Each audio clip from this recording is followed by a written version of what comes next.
Bom dia.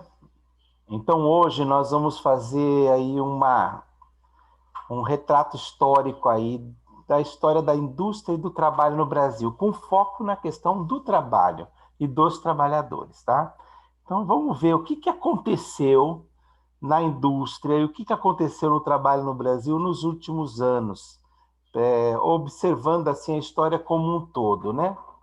Ora, em primeiro lugar, nós podemos falar que houve cinco grandes fases aí. A primeira fase é de antes de 1930. Até 1930, o que vigorava no Brasil? Vigorava o modelo primário exportador. Tá? Então, assim, o Brasil era um país rural, né? De uma forma geral, houve vários ciclos, né? Antigamente falava-se em ciclos, hoje a teoria dos ciclos está superada, mas vários produtos que foram se alternando, açúcar, pau-brasil, algodão, e esses ciclos mostram esse período que vigorou o modelo primário exportador. As pessoas viviam na zona rural, produziam, e aquilo que era produzido em larga escala era enviado para a exportação. O último grande produto de exportação, que ainda é um dos grandes produtos de exportação, vocês sabem que quando a gente fala em superar um período, não quer dizer que isso desapareceu. O café ainda é um dos grandes produtos de exportação do Brasil ainda hoje. Tá? Mas o período agrário exportador, o último grande produto de exportação foi o café. Já no período do café ainda, né, no período da República Velha, vão surgir aí, principalmente no início da República Velha, as primeiras fábricas. Tá? Então, essa é a primeira fase ali, as primeiras fábricas. E com a abolição da escravidão, essa mão de obra, que era a mão de obra escrava, foi sendo substituído pelo trabalho assalariado. O trabalho assalariado de quem? Em primeiro lugar, né, você tem os ex-escravos que conseguem sair das regiões e do interior do país e vir para os grandes centros urbanos, para o eixo Rio-São Paulo ali. E você tem também um processo chamada imigração de massa. Muitos imigrantes vindos da Europa, né, e que vão se instalar no Brasil. Então, nesse primeiro período, o que a gente vai ter? Né? Um desenvolvimento em que surgem as primeiras fábricas, ainda antes de 1930, são poucas fábricas do setor têxtil, né, de tecidos, e do setor principalmente de gêneros alimentícios. Então, é o período dos enlatados ali, é o período da conservação dos alimentos, tá? E você tem ali aquelas primeiras fabriquetas, né? Então, são pequenas fábricas que vão surgindo que vão dar um primeiro impulso. Mas isso vai ser muito incipiente, porque nesse período o que predomina mesmo é a oligarquia agrária, é a produção agrária, é o modelo econômico exportador. Ora, é nesse contexto, ainda antes de 1930, que vai surgir um primeiro movimento operário e também os primeiros movimentos e os primeiros sindicatos do Brasil. Tá? Quem é que vai fazer e quem é que vai trazer esses sindicatos? Principalmente os imigrantes.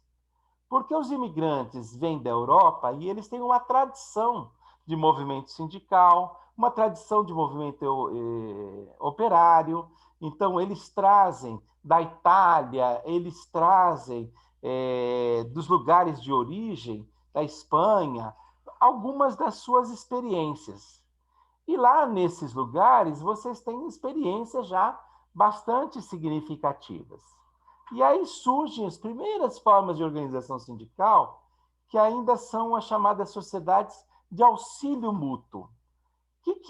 Que eram as sociedades chamadas mutuárias ou de auxílio mútuo?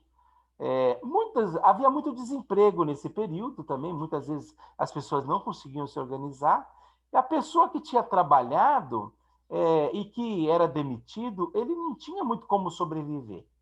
Então fazia-se uma caixinha entre os funcionários e que auxiliava essas pessoas que tinham perdido emprego muitas vezes e em outras vezes não ganhavam sequer o suficiente para sustentar a própria família.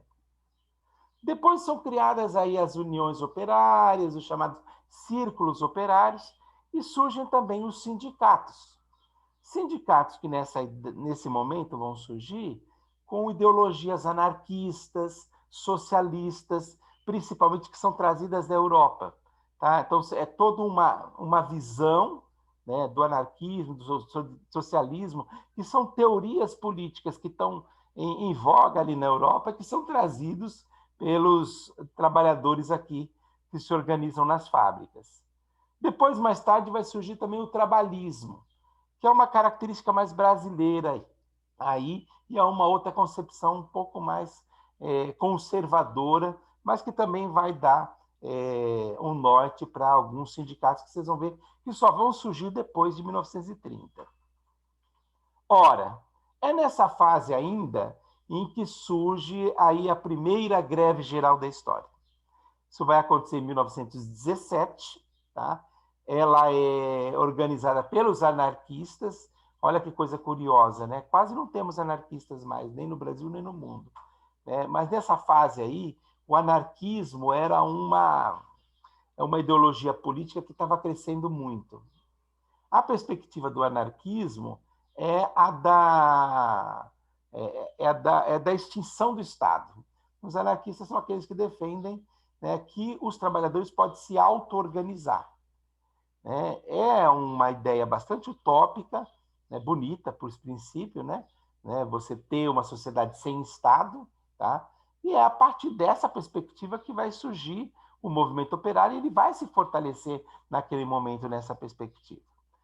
Então, entre 12 e 16 de julho, vai acontecer em São Paulo aquilo que foi conhecido como a primeira grande greve geral da história do Brasil. Tá? Bom, depois vem a segunda fase. A segunda fase ela já começa de 1930 a 1956. Vocês se lembram que em 1930, o que aconteceu? Houve uma revolução, né? Houve um golpe de Estado, né? Dado por Vargas, e aí Vargas começa a mudar um pouco a história do país, por quê? Com a crise do café, Vargas começa a apostar na industrialização. Então, a grande promessa de campanha dele, e que depois do golpe ele vai colocar em ação, é fortalecer a industrialização. Tá? Então, começa a haver um processo de industrialização, né? Vai se estimulando a produção de bens de consumo. Né? O que é o bem de consumo? É tudo aquilo que é produzido para que a gente possa consumir em casa, seja os bens de consumo duráveis ou não duráveis. Durável, por exemplo, máquina de lavar, geladeira, essas coisas duras. Você não compra uma atrás da outra. E não duráveis, que são, por exemplo, roupa, que depois de um determinado tempo você tem que substituir por outra e tudo mais. Mas seja de um jeito ou de outro, o que acontece é que o Vargas vai investir nessa industrialização para substituir as importações. As importações estavam reduzindo já nessa época, tá? E isso vai fazer com que haja um crescimento, principalmente ali no eixo Rio-São Paulo, né? Que se tornam aí o centro do Brasil. Ora, ainda nessa fase, Vargas vai fazer o quê? Ele vai nacionalizar a economia. Tá? Com o modelo de substituição de importações, ele começa a buscar uma alternativa. Mas para você poder criar indústrias no Brasil, você precisa daquilo que é a base de tudo, que é o quê? É o aço, é o minério, é a energia. Então, o que Vargas vai fazer? Ele vai começar a investir nessas indústrias de base, que são a Companhia Siderúrgica Nacional, que você precisa do aço para poder fazer galpões, para poder fazer as máquinas, para poder construir e produzir outras coisas. A Vale do Rio Doce, que é a companhia de minérios ali, que vai extrair o ferro, também muito necessário para você produzir uma série de coisas. Vai extrair outras coisas também, mas nesse período, principalmente o ferro. E a Petrobras, olha que interessante. É mais ou menos nesse período que começa uma grande campanha, inclusive no Brasil. Vocês estão vendo aí o cartaz, o petróleo é nosso, né, que, na verdade, vai levar à criação da Petrobras. O Vargas ainda vai ser aquele presidente que vai começar a regulamentar o mercado de trabalho no Brasil. Ele cria a chamada Consolidação das Leis do Trabalho, que é de 1943 e vigora até os dias de hoje. Inclusive, tem vários aspectos dessa lei que vigoram até os dias de hoje. É uma lei muito avançada para a época. Lembre-se que antes disso o poder estava na mão dos coronéis e regra de trabalho não existia praticamente, né? O que regrava o mercado de trabalho era aquilo que era a vontade dos senhores e dos patrões. A partir daqui começa a haver, né, um conjunto de regras aí para a organização do mercado de trabalho. É nesse período também em que surge o novo sindicalismo, mas voltado para um perfil político aí diferente, que é o sindicalismo do chamado trabalhismo. Nessa época, o sindicalismo que existia, ele era basicamente de perfil político-ideológico de esquerda. Né? É quando surge o PCB, que surgiu lá em 1922. Né? Acontece que Vargas, na medida que Vargas ascende ao poder, ele começa a disputar a base social aí dos trabalhadores. E para disputar a base social, ele vai precisar criar uma outra legenda política e uma outra configuração política. É aí que surge o chamado trabalhismo, um perfil de sindicalismo mais conservador, que é aliado ao governo de Vargas, né, e que vai disputar pau a pau ali com os comunistas. Então, vocês estão vendo ali, eu pus duas imagens, a do lado direito é do Congresso do PCB, que tinha como grande liderança nesse período Luiz Carlos Prestes. Vocês podem ver que ali tem até os símbolos dos comunistas, que são a foice e o martelinho ali. E do lado, e mais à esquerda dele, vocês estão vendo ali uma imagem da Ivete Vargas, que é a sobrinha de Vargas, que depois da morte de Vargas vai brigar pela continuidade da legenda do PTB, que é uma legenda partidária que existe até os dias de hoje. Tá? Então, ali naquele período, havia uma disputa entre essas duas concepções de sindicalismo muito forte, tá? E é nesse contexto aí que o sindicalismo vai se desenvolver, apesar das restrições.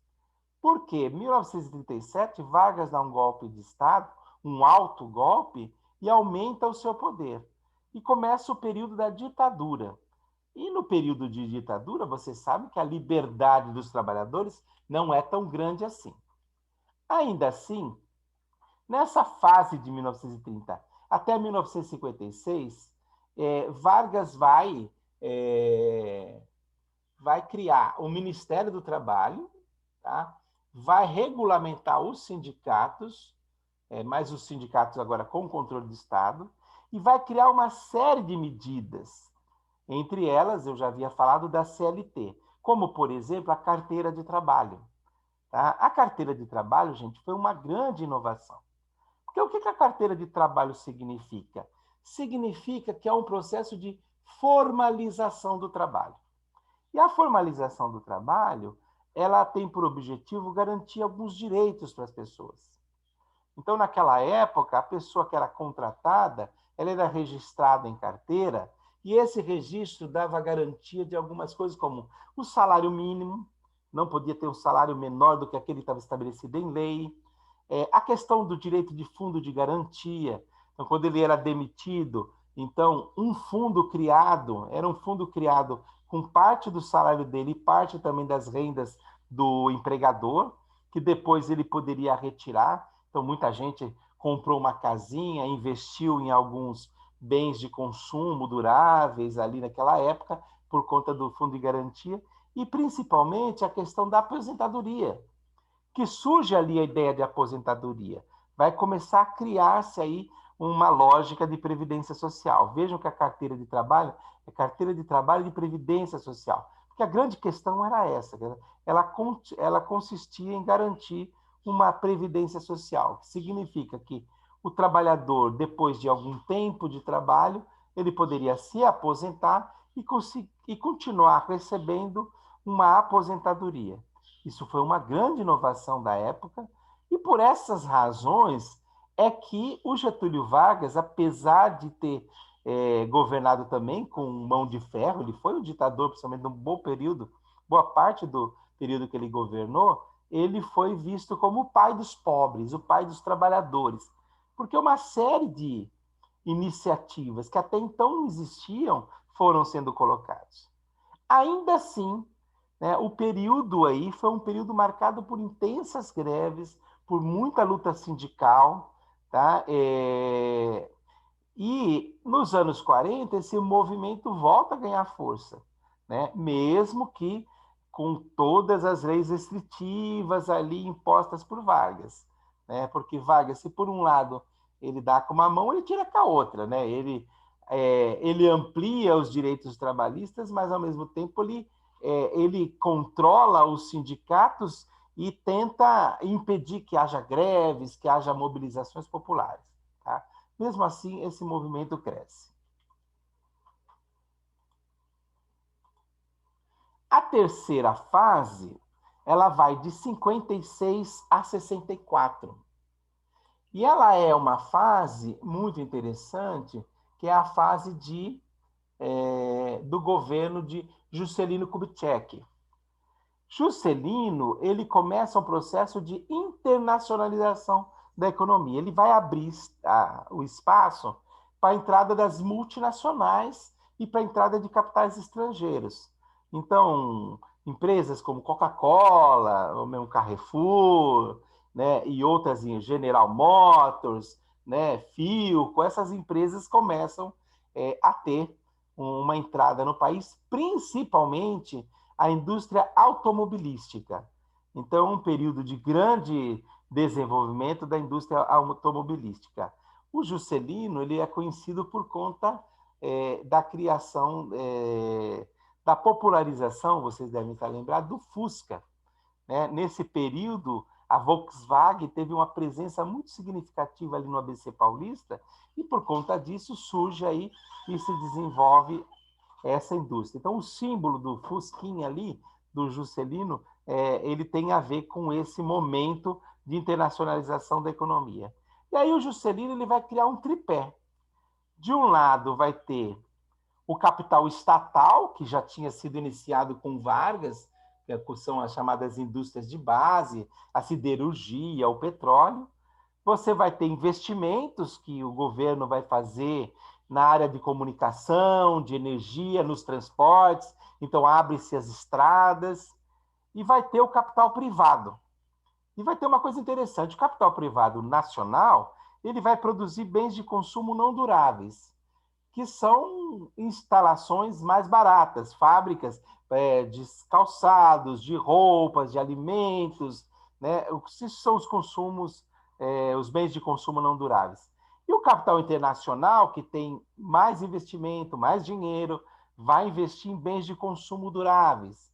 Televisão, geladeira, essas coisas que para você construir, você precisa de uma indústria mais solidificada em termos de capital. Então, nessa fase, a gente vai ter aí um crescimento aí também dessas indústrias. Nessa fase também, de 56 a 64, o movimento sindical atinge o seu ápice, com grandes manifestações, com greves, com mobilizações, o que acaba fortalecendo muito os direitos e interesses dos trabalhadores. Ninguém faz greve de graça. Você faz a greve para aumentar salário, para reduzir jornada de trabalho. Então, tanto no campo quanto na cidade, né, foi um período de muito movimento popular, de muito movimento operário, né? Inclusive surgiu no campo as chamadas ligas camponesas. Vocês estão vendo essa imagem aqui? É de Francisco Julião, um advogado que foi deputado também, que era um defensor das ligas camponesas. As ligas camponesas é como se fosse um MST daquela época, que tinha surgido no campo e que estava fortalecendo os sindicatos rurais, os sindicatos trabalhadores, também exigiam melhores condições de trabalho, também brigavam para a garantia do salário mínimo. de trabalho formalizado com carteira de trabalho. Então, há um movimento muito grande ali que, infelizmente, vai ser depois interrompido com a chegada do golpe de 64, quando o movimento dos trabalhadores vai voltar, como vocês vão ver, a ser perseguido pelo Estado. E aí entra a quarta fase. A quarta fase ela vai acontecer no período de 64 a 85. Tá? O golpe militar é dado em 1964. Durante 21 anos, nós vamos ter presidentes militares no Brasil, até 1985. E esse período, chamado período militar, ele vai ter algumas características bastante interessantes, que é o seguinte: em primeiro lugar, do ponto de vista político, o autoritarismo, a repressão, né? Há uma violenta repressão política nessa época, perseguição às oposições, né? Os porões da ditadura. Então, isso vai acontecer nesse período. Mas também vai ser um período de, por outro lado, modernização da economia. Por quê? Porque, do ponto de vista econômico, os militares não romperam com o que aconteceu antes. Eles deram, de certa maneira, uma continuidade. Só que tem uma diferença fundamental. Tá? Eles continuam a investir muito do capital, do capital nacional, o capital estatal, nas indústrias de base e no fortalecimento das estatais, mas fazendo o quê? Gerando uma grande dívida externa. Tá? E isso vai fazer com que... E, por outro lado, eles vão fazer o quê? Eles vão arrochar os salários e vão reprimir violentamente as manifestações. Então, eles vão conseguir ampliar a jornada de trabalho, arrochar os salários, né? E, ao mesmo tempo, se endividando, eles vão conseguir investir muito na industrialização. É o período que a gente ficou conhecido como milagre econômico. Por quê? Porque nesse período o Brasil cresceu acima de 10% ao ano. Então é uma contradição, né? Ao mesmo tempo que você tem um recrudescimento aí do poder político e uma maior e uma ditadura do ponto de vista da organização política, você tem uma modernização econômica, você tem um crescimento da economia nesse mesmo período. Tá? E qual que é o preço desse crescimento? O preço é o seguinte, na verdade, né, gente? O povo trabalhava muito e a riqueza ficava concentrada nas mãos dos capitalistas e das elites. Então, o que acontece? A partir desse período, o Brasil, que era um país até então subdesenvolvido e estava começando ali a se desenvolver, né, no período anterior, começa a ser um país desigualmente desenvolvido. Ele se desenvolve, mas por conta do autoritarismo político, vai haver um arroxo salarial muito grande, os salários vão ser reduzidos, a população vai viver uma situação muito difícil. Por outro lado, o Brasil se moderniza e as elites vão ficando mais ricas. Então, é o período da desigualdade econômica maior. Ora, nesse período, o sindicalismo vai ficar, durante muito tempo, o sindicalismo vai ficar meio que contido. Mas, a partir do final dos anos 70, começam a ressurgir as greves. Nossa, tirei isso aqui. As greves do ABCD, a região ali de São Paulo, que concentra o polo industrial. ABCD, Santo André, São Bernardo, São Caetano, Diadema.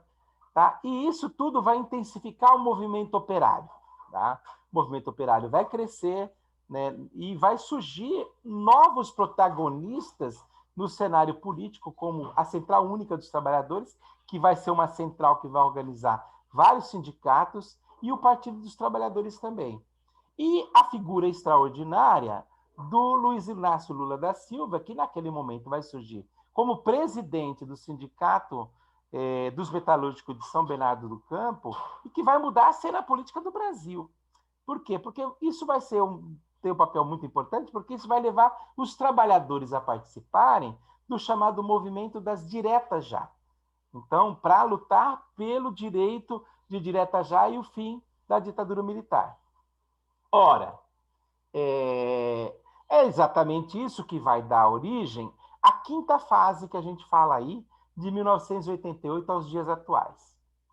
Em 1988, vai ser aprovada aí, já com o fim da ditadura, uma nova Constituição, a chamada Constituição Cidadã.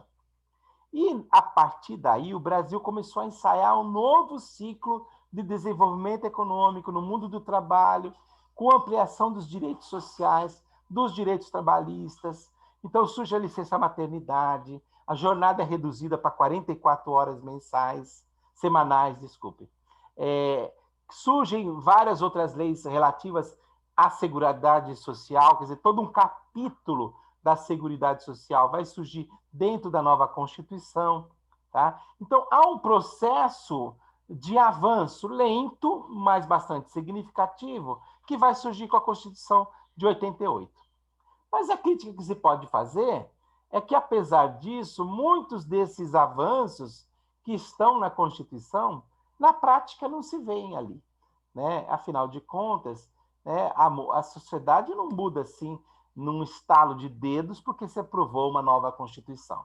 Então, começa uma luta realmente por melhores condições de moradia, de saúde, de vida. Né? Tem até aquela charge que eu gosto muito do Miguel Paiva, em que tem uma família na sarjeta lendo a Constituição nova. Né? Vejam, essa charge é do dia 5 de outubro, quando foi aprovada a Constituição. E eles estão falando justamente isso. Olha aí, todo brasileiro tem direito à moradia. Está lá no papel. Aí a mulher fala assim, agora lê aquele pedaço bonito que fala de direito de comida, de saúde. Ou seja, no papel, né, grandes direitos estão sendo estabelecidos. Na prática, muita gente ainda na rua, muita gente sem salário, muita gente desempregada, muita gente sem ter onde morar, a saúde ainda era bastante precária. Então, vejam, né, que é um processo que vai se constituir a partir dali. E dos anos seguintes em diante, o que a gente vai ver? Uma grande disputa entre aqueles que defendem os interesses do capital e das empresas de um lado e os interesses dos trabalhadores, né, e da sociedade do outro, de uma forma geral. Porque veja só, qual é que é a questão? Né? Quanto mais a balança pende para o lado dos trabalhadores, menor o lucro dos patrões e melhores as condições do trabalhador, que ganha mais. Né? Se o trabalhador tem uma jornada reduzida, melhor para ele, trabalha menos para ganhar. Mas, ao mesmo tempo, o outro lado da balança, que é o capital, perde. Né? Se o capital ganha e aí ele empurra para o seu lado, é o contrário que acontece. Né? Você flexibiliza os direitos, arrocha salário, aumenta o lucro e a margem de lucro das empresas, mas, em compensação, diminui salário, né? O trabalhador trabalha mais para ganhar aquilo que ele ganharia. Então, você tem ali, a partir de 88, uma constante disputa que, ora, traz vantagem para os trabalhadores, ora, traz vantagem para as grandes empresas e, principalmente, para o capitalismo financeiro, dos bancos, do sistema financeiro. Enfim, você tem, na quinta fase, já uma situação bem diferente, né? Mas que, durante um longo período da história, favoreceu os trabalhadores. Né? Favoreceu os trabalhadores desde o período de FHC, quando a inflação ela é debelada, né? E aí isso vai aumentando o poder aquisitivo dos trabalhadores. Depois vem os governos de Lula, em que há um crescimento da massa salarial, né, e um crescimento dos empregos, que vai continuar durante um longo período, mas depois nós vamos ver que essa balança, de novo, vai pender para o lado do mercado, e aí ela vai ficando desequilibrada, principalmente a partir da reforma trabalhista de Michel Temer de 2016. Por quê? Porque ali, a partir de 2016, a gente vai ter uma precarização do trabalho, então a carteira de trabalho praticamente é jogada no lixo, né? Porque muitos dos trabalhos formais desaparecem, surge o chamado trabalho do fast food, né? Esse trabalho precário, dos entregadores, a uberização do trabalho, né, onde as pessoas trabalham sem nenhuma garantia, sem nenhum seguro, sem muitas condições. Tá? E essa situação ela vai trazer níveis alarmantes aí de precarização do trabalho e também de aumento do desemprego, que é o momento que nós estamos vivendo hoje, que vai ser mais agravado ainda pela pandemia. Né? A pandemia vai piorar ainda mais a situação, que desde Temer de 2016, com a sua reforma trabalhista, já não estava boa para os trabalhadores. E aí chegamos aos dias de hoje. Enfim, a luta por melhores condições de trabalho, ela continua aí. Né? Ela continua e ela vai se mantendo ao longo do tempo. Mas uma coisa importante a gente entender nesse processo. Não existe salvador da pátria nesse país. Tá? Não é verdade que existe alguém que ele chega no poder e aí ele muda a vida de todo mundo. O que muda efetivamente é o povo ir para a rua, é o povo lutar, é o povo garantir seu direito, é o povo acreditar em si próprio como protagonista da história e transformar a realidade. Tá? E isso a história tem mostrado ao longo do tempo, é o que melhora as condições de vida da grande maioria e o desenvolvimento de um país. Bom, era isso a minha proposta para o dia de hoje. Espero que vocês tenham gostado e a gente vai encerrando por aqui essa reflexão, ok?